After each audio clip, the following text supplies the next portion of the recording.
Nora's fingers trembled as she wrung the dirty mop into the bucket, exhaustion weighing heavy on her shoulders.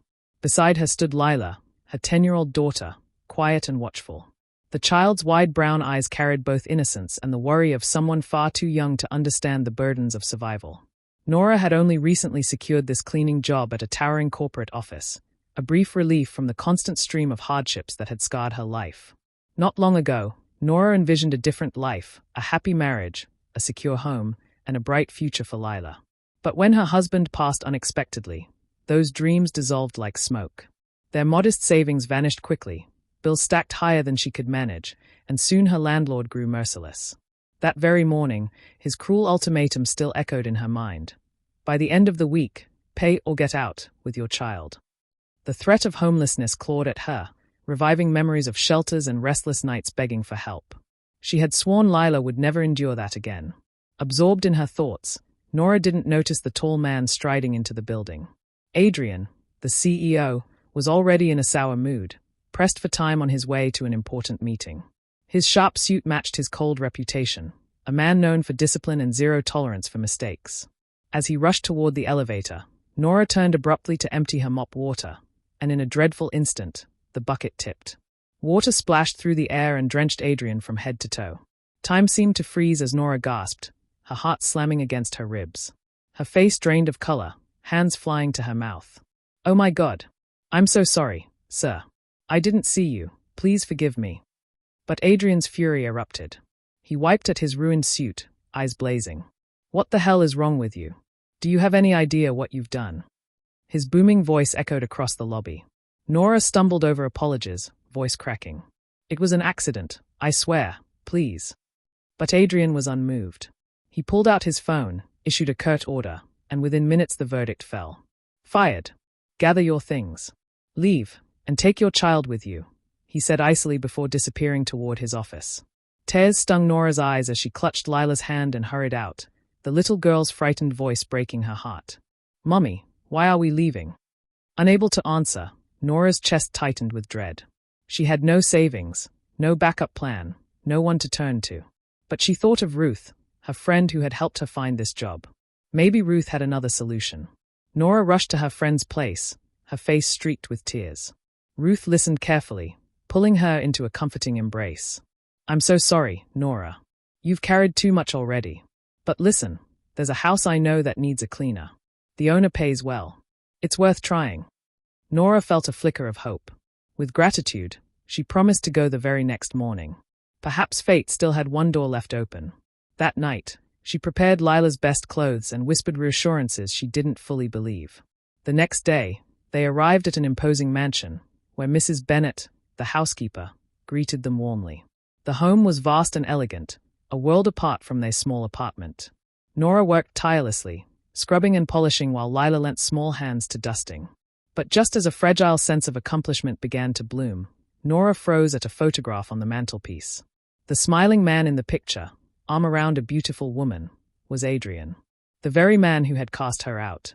And as the front door opened, she realized fate had drawn her back into his path once more. Nora's breath caught in her throat as Adrian stepped into the living room, his sharp gaze locking onto her.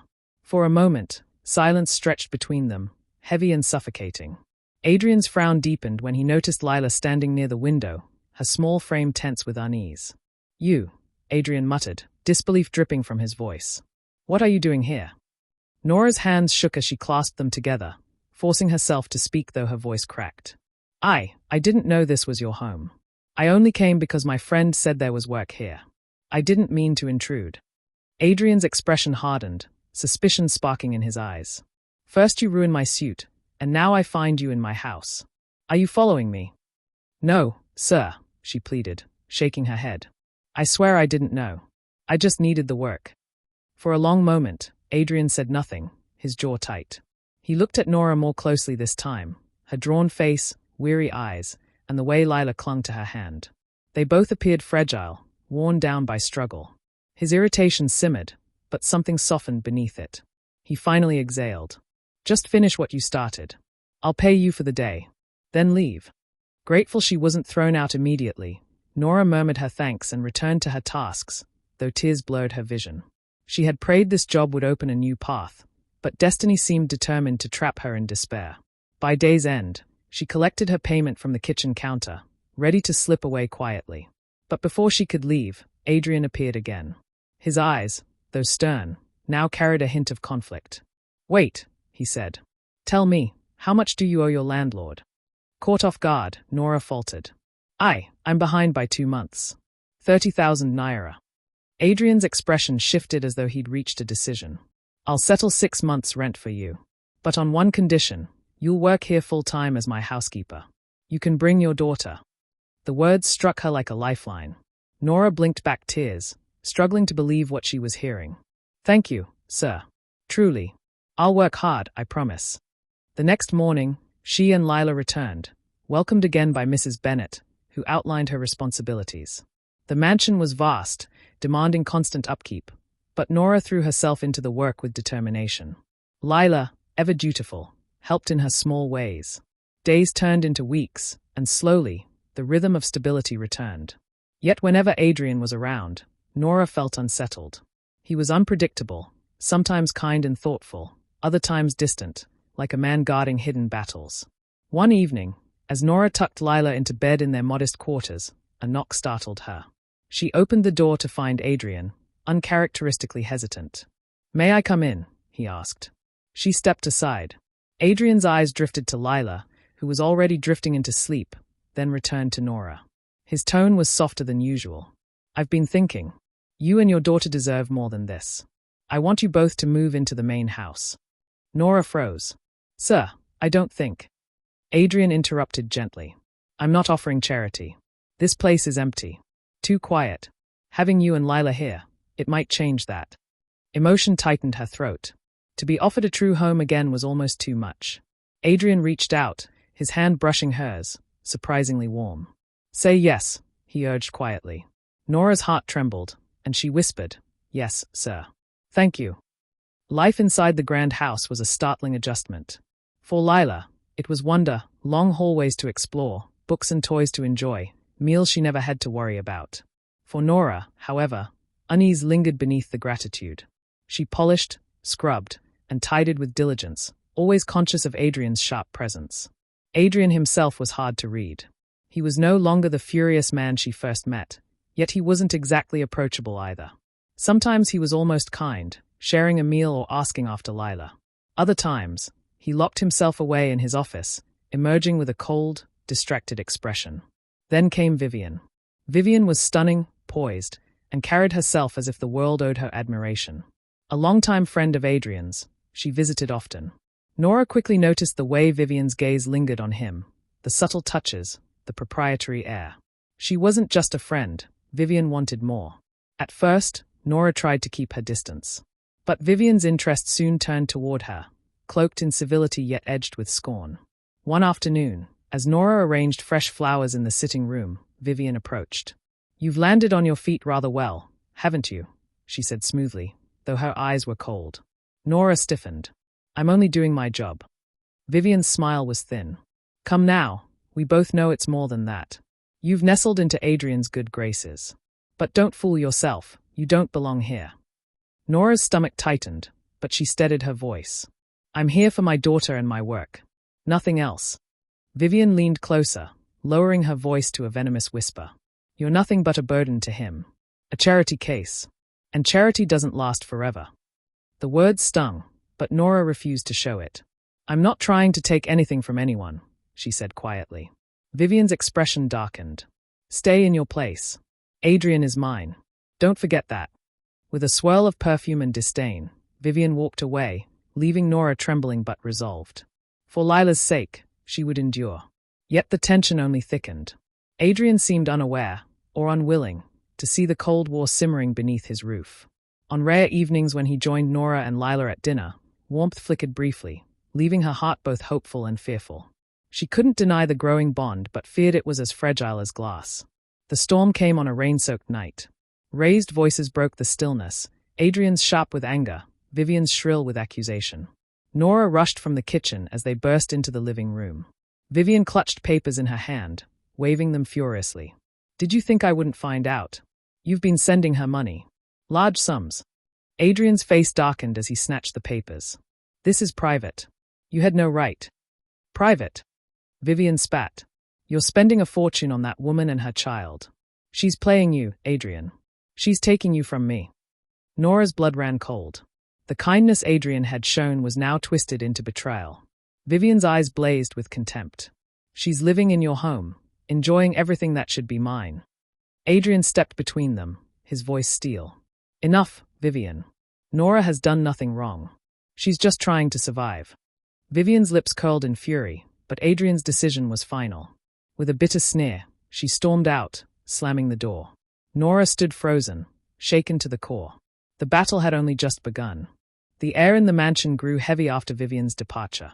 Though Adrian assured Nora that everything was fine, unease lingered like a storm cloud. Nora carried on with her duties, but her heart beat anxiously whenever Adrian crossed her path. One evening, a gentle knock rapped at her door. Adrian stood there, his expression troubled. "Can we talk?" he asked softly. Nora stepped aside. Inside, he ran a weary hand through his hair, eyes shadowed by something unspoken. "There's something I need to tell you, Nora. Something I should have explained long ago." Her pulse quickened. "What is it?" Adrian hesitated, then exhaled heavily. "Vivian and I, once, people expected us to be more than friends. For a time, I even thought it myself. But it never worked.